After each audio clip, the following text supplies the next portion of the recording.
Assalamualaikum warahmatullahi wabarakatuh. Halo semua, perkenalkan nama saya Saputra Pratama. Saya Muhammad Rashidido. Kami mahasiswa Prodi Pendidikan Sejarah FKIP Universitas Tanjung Pura. Saputra, benar nggak sih kalau dulu tuh setelah Indonesia memproklamasi kemerdekaan, Belanda tuh ada datang lagi ke Indonesia? Oh, kalau itu benar sih. Dulu setelah Indonesia memproklamasikan kemerdekaan, Belanda datang lagi untuk menjajah Indonesia kembali. Nah, peristiwa ini dikenal sebagai agresi militer Belanda yang kedua sih. Oh gitu. Nah, pada episode kali ini kita akan membahas tentang perjuangan Indonesia dalam mempertahankan kemerdekaannya. Bersama kita telah hadir dosen Pendidikan Sejarah FKIP Universitas Tanjung Pura, yaitu bersama Ibu Astrini Eka Putri. Halo Bu Astri. Halo. Nah Bu, tadi kan kami ada sedikit nih ngebahas tentang kedatangan kembali Belanda ke Indonesia setelah proklamasi kemerdekaan. Nah boleh nggak Bu kami dengar penjelasan lebih lanjut dari Ibu terkait hal tersebut Bu? Boleh ya. Itu masuk nanti ke bagian dari usaha mempertahankan kemerdekaan rakyat Indonesia.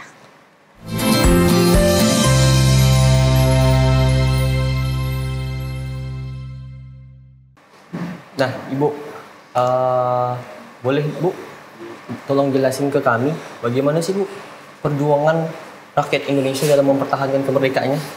Oke, baik. Jadi untuk materi kali ini, Ibu akan menjelaskan mengenai perjuangan mempertahankan kemerdekaan. Setelah kemarin kita ketahui bahwasannya rakyat Indonesia itu dengan susah payah berhasil meraih kemerdekaannya dengan usaha dan perjuangan yang tiada henti dan juga tentu pengorbanan yang luar biasa.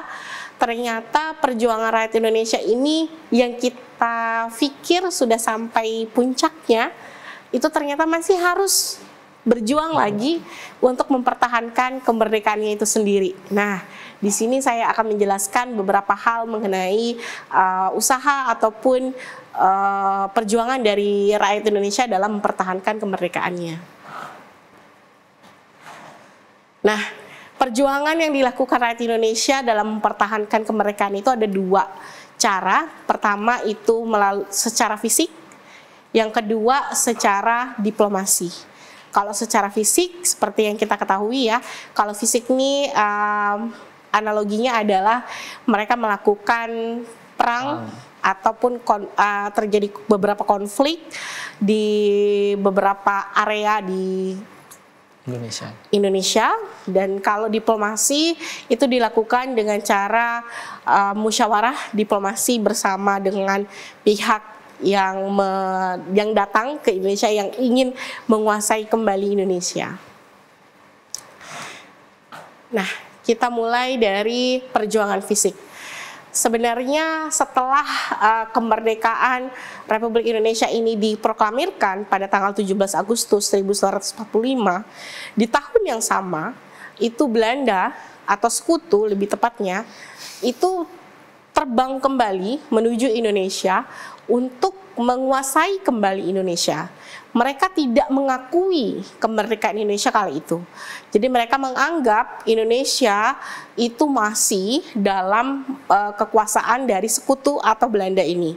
Jadi saat ini Sekutu diwakili oleh Belanda untuk menggapai lagi mengambil kembali Indonesia menjadi wilayah koloninya.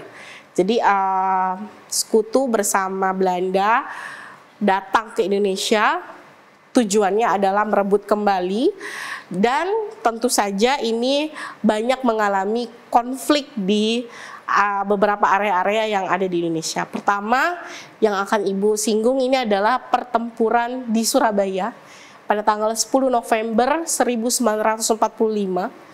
Ini tidak jauh dari bulan kita merdeka, memproklamasikan kemerdekaannya. Jadi rakyat Surabaya itu pertempuran Surabaya ini melibatkan perlawanan rakyat Surabaya dan tentara Inggris yang diboncengi oleh Nika. Nika itu militernya Belanda. Jadi latar belakangnya adalah ketidaksediaan rakyat Surabaya dijajah kembali oleh bangsa asing. Lalu pada tanggal 19 September 1945 terjadi perobekan bendera Belanda di Hotel Yamato yang menyisakan bendera warna merah putih saja. Itu menjadi salah satu ikonik di pertempuran Surabaya. Lalu di 12 Oktober 1945 di Surabaya berdiri Laskar Barisan Pemberontak Rakyat Indonesia di bawah komando Bung Tomo yang sama-sama juga untuk memperjuangkan kemerdekaan kembali Indonesia. Lalu organisasi ini memiliki pemancar radio yang dikenal dengan radio pemberontak. Nah, di pemancar radio inilah tujuan dari Bung Tomo itu adalah untuk memberitahu seluruh area yang ada di Indonesia, seluruh rakyat yang ada di Indonesia untuk mereka mengetahui bahwasanya Indonesia saat ini sudah mencapai kemerdekaan dan ada percobaan perebutan kembali oleh sekutu dan yang ditumpangi oleh Nika ini atau Belanda ini. Jadi Bung Tomo menginginkan seluruh rakyat Indonesia itu bersatu kembali untuk bisa bersama-sama mengusir para penjajah ini yang pada saat itu dimulai di Surabaya. Ya makanya kita kenal 10 November itu menjadi Hari Pahlawan. Nah, simpatisan dalam laskar ini adalah kelompok buruh, rakyat kecil, penjual makanan dan pemuda kampung yang siap berjuang bersama walaupun harus mengorbankan nyawanya bersama-sama dengan militernya Indonesia yang kala itu walaupun masih di bawah bayang-bayang Jepang, tapi tetap tidak menyurutkan semangat mereka untuk memperjuangkan atau mempertahankan kemerdekaannya. Dan di pertempuran Surabaya ini juga korbannya cukup banyak. Jadi karena ketimpangan atau kesenjangan dari segi persenjataan. Yang kita ketahui ya, walaupun kita sudah merdeka, namun kita masih berapa bulan itu kalau anak baru berapa bulan kan belum bisa berjalan, sama seperti Indonesia pada masa itu. Jadi jangankan untuk punya senjata, menentukan pasukan militer aja itu masih per area saja. Dan itu pun masih harus mencari yang benar-benar loyal kepada Indonesia. Masih ada juga yang mereka masih pro Jepang pada masa itu. Lalu ada, nah ini perang 3 hari sebelum meledak di 10 November 1945. Jadi terjadi penyerangan pada tanggal 27 Oktober di tahun 1945 yang disebabkan oleh peringatan sekutu ke rakyat Surabaya agar memberikan secara paksa senjata yang mereka miliki saat itu kepada sekutu. Nah, penyerangan ini terjadi selama 3 hari sampai tanggal 29 Oktober tahun 1945 dan terjadilah perundingan untuk meredam amarah rakyat Surabaya. Nah, penyerangan masih berlanjut sampai di tanggal 30 Oktober dan menewaskan Brigadir Jenderal Malabi yang membuat sekutu marah dan mengeluarkan ultimatum. Indonesia untuk harus menyerahkan seluruh senjata kepada Inggris dan sekutu pada masa itu di 10 November. Jadi tenggatnya itu di 10 November sebelum pukul 6 pagi. Jika melawan, maka Surabaya akan dibombardir oleh Inggris. Nah, lanjut. Nah, ini puncak dari perang 10 November 1945. Para pemimpin Surabaya termasuk Bung Tomo sebagai pemimpin organisasi yang LBPRI ini membangkitkan semangat seluruh rakyat Indonesia untuk melawan pasukan Inggris dan Nika. Dalam 3 hari pertama saja, lebih dari 300 bom dijatuhkan oleh pesawat sekutu di area Surabaya. Pertempuran Surabaya merupakan titik balik bagi Belanda dalam menghadapi kenyataan bahwa Indonesia telah merdeka. Surabaya memiliki seluruh bangsa Indonesia untuk mengusir penjajah dari tanah Indonesia. Jadi saat itu Surabaya menghimpun banyak bantuan dari daerah-daerah sekitarnya, terutama dari Yogyakarta dan Semarang yang terdekat, itu untuk membantu mereka dalam bertempur dengan Belanda pada masa itu. Berarti waktu itu Surabaya sangat-sangat chaos lah Bu, dalam artian Belanda ingin masuk, kemudian rakyat Surabaya sendiri ingin mempertahankan kotanya sendiri. Iya, saat itu Surabaya benar-benar chaos banget, terutama karena pada masa itu kan jadi berita kemerdekaan Indonesia itu tidak seperti sekarang. Kalau sekarang kamu bikin sesuatu berita detik ini juga orang di belahan dunia lain mungkin bisa. Karena kita ada media sosial, ada platform digital. Kalau masa itu sangat susah sekali. Bahkan berita kemerdekaan itu bisa benar-benar sampai setahunan. Bahkan kita ketahui di Kalimantan Barat sendiri itu tidak di tahun 1945 kita tahu bahwa Indonesia sudah merdeka. Baru tahun berikutnya baru kita tahu setelah terjadi berbagai macam pertempuran di berbagai daerah yang disinyalir menjadi daerah lambung-lambung militernya Indonesia pada masa itu. Nah, jadi ya memang seluar biasa itu ya. Oke teman-teman, kita jeda break dulu sebentar. Jangan kemana-mana, tetap di program Ayo Belajar Sejarah.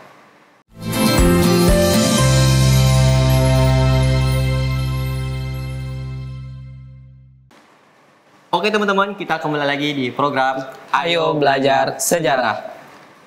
Nah, Ibu, tadi kan Ibu sudah menjelaskan nih bagaimana sih rakyat Indonesia itu mempertahankan kemerdekaan. Mulai dari awal kedatangan bangsa Belanda yang ingin kembali menguasai Indonesia, yaitu melalui kota Surabaya, dan ketidakinginan rakyat Surabaya sendiri untuk dijajah kembali oleh bangsa asing, Ibu. Nah, saya mempunyai sebuah pertanyaan, Ibu.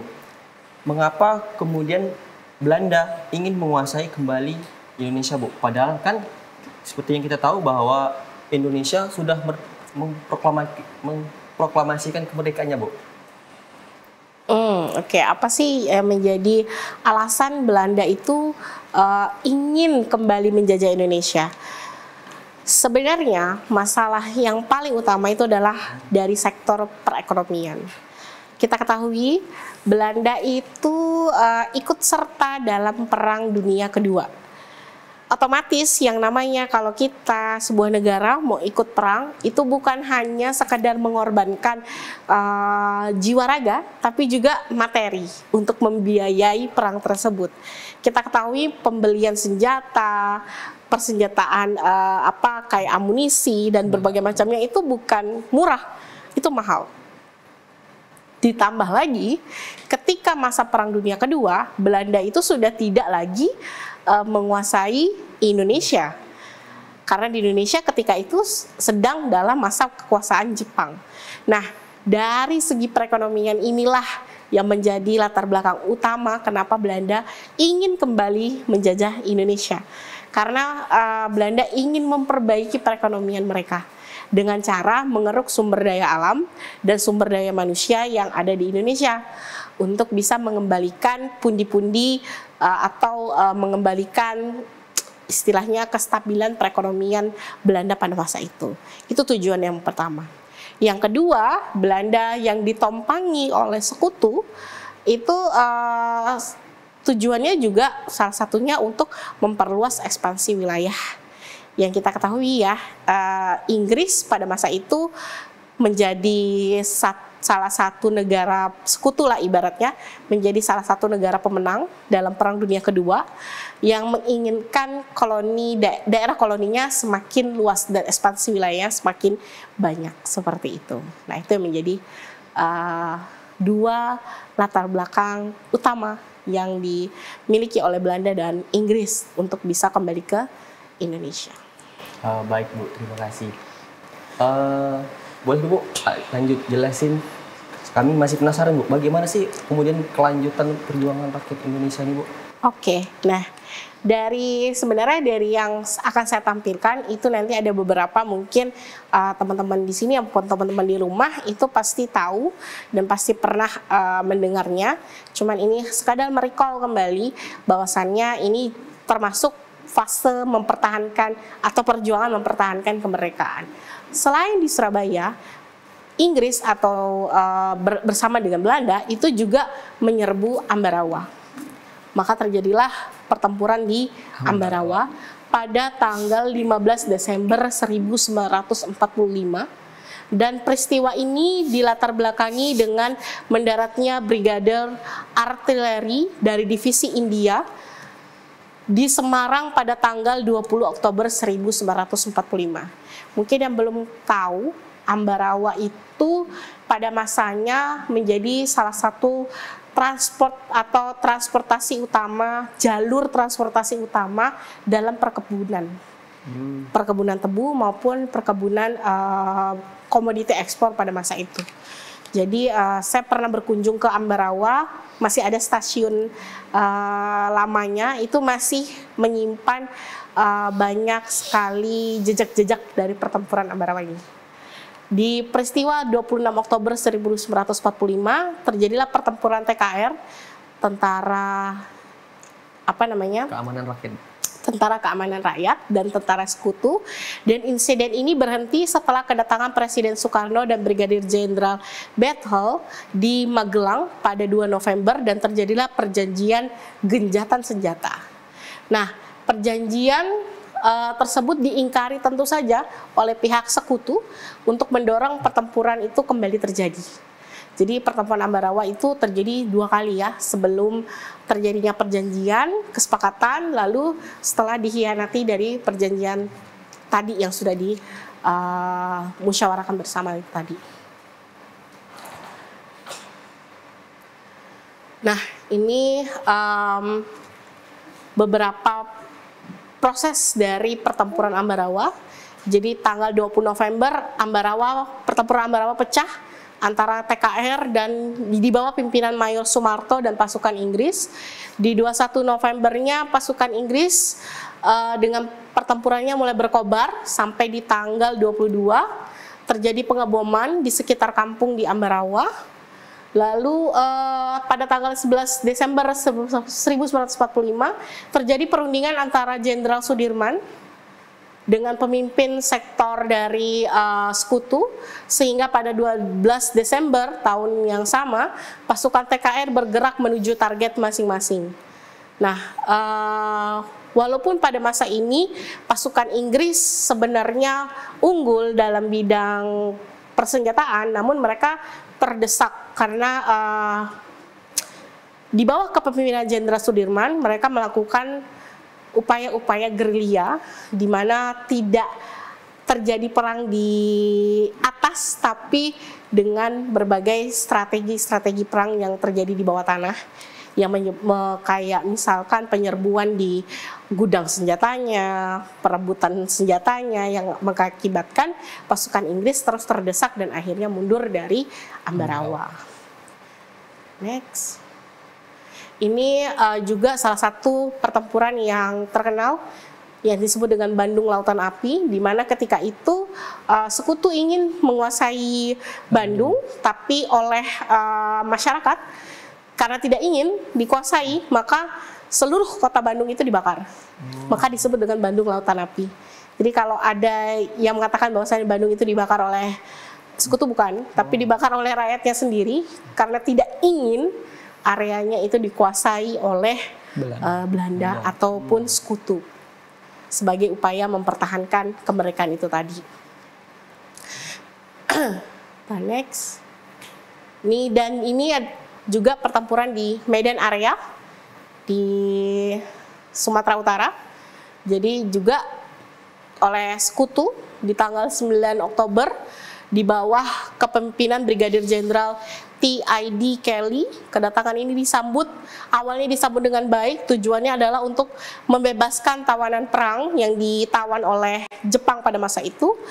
Tapi ternyata mereka merencanakan pertempuran dan untuk menguasai Medan kala itu. Di 1 Desember tahun 1945, pihak Sekutu memasang papan-papan bertuliskan fixed boundaries Medan area di berbagai sudut kota yang ingin kayak memberikan hegemoni bahwasannya Medan itu sudah jatuh ke tangan Sekutu, padahal belum. Maka terjadilah pertempuran pada tanggal 10 Desember tahun 1945 melancarkan serangan besar-besaran terhadap kota Medan.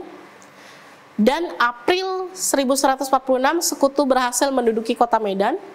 Namun pertempuran ini diakhiri dengan perjanjian juga, yang mana nanti perjanjian itu disebut dengan perjanjian Linggarjati. Ini perjanjian Linggarjati yang isinya adalah Belanda secara de facto mengakui Jawa, Sumatera, dan Madura sebagai wilayah RI atau Republik Indonesia. Paling lambat 1 Januari 1949 Belanda pergi dan meninggalkan Republik Indonesia. Ketiga, Republik Indonesia Serikat itu wajib dibentuk, dan Republik Indonesia Serikat itu wajib gabung dengan negara persemakmuran Belanda. Nah, ini dampaknya luar biasa.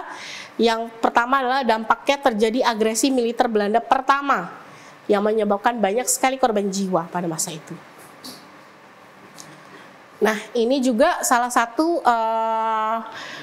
perundingan atau perjanjian yang dilakukan oleh tokoh-tokoh kita untuk meredam banyaknya korban jiwa. Salah satunya adalah perundingan Renville yang isinya pembentukan RIS atau Republik Indonesia Serikat tadi, dan RI atau Republik Indonesia merupakan negara bagian dari RIS. Lalu Belanda tetap menguasai seluruh Indonesia sebelum RIS terbentuk, dan wilayah Indonesia yang diakui Belanda hanyalah Jawa Tengah, Jogja, dan Sumatera.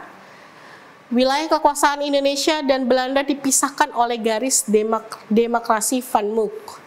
Nah, ini dampaknya itu juga kurang lebih juga menyebabkan kita merugi dari segi ekonomi maupun segi politik. Dan juga wilayah tentunya, Bu. Oh iya, tentu saja. Kita next. Ini beberapa perjuangan diplomasi juga. Salah satunya perundingan Roem-Royen.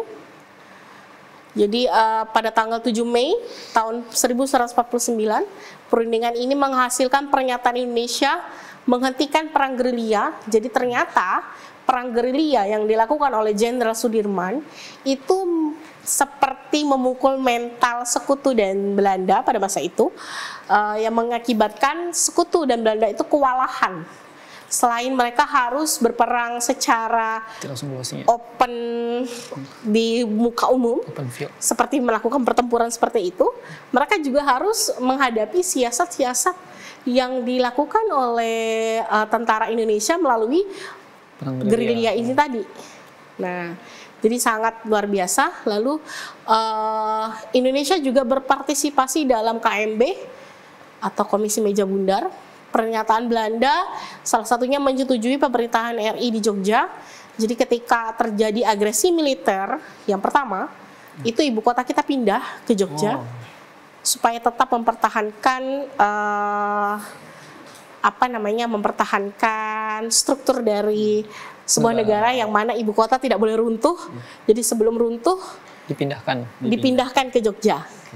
Nah, lalu menghentikan gerakan militer, mengakui negara baru yang dikuasai oleh Republik Indonesia, menyetujui RI sebagai bagian RIS, dan menyelenggarakan KMB atau Komisi Meja Bundar.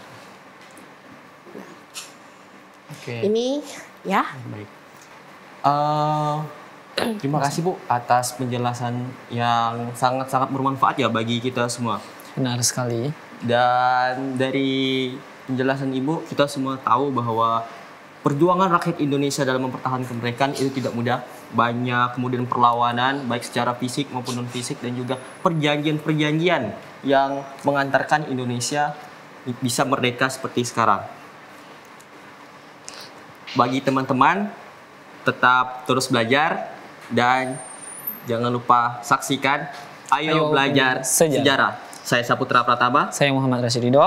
Kami pamit undur diri. Wassalamualaikum warahmatullahi wabarakatuh.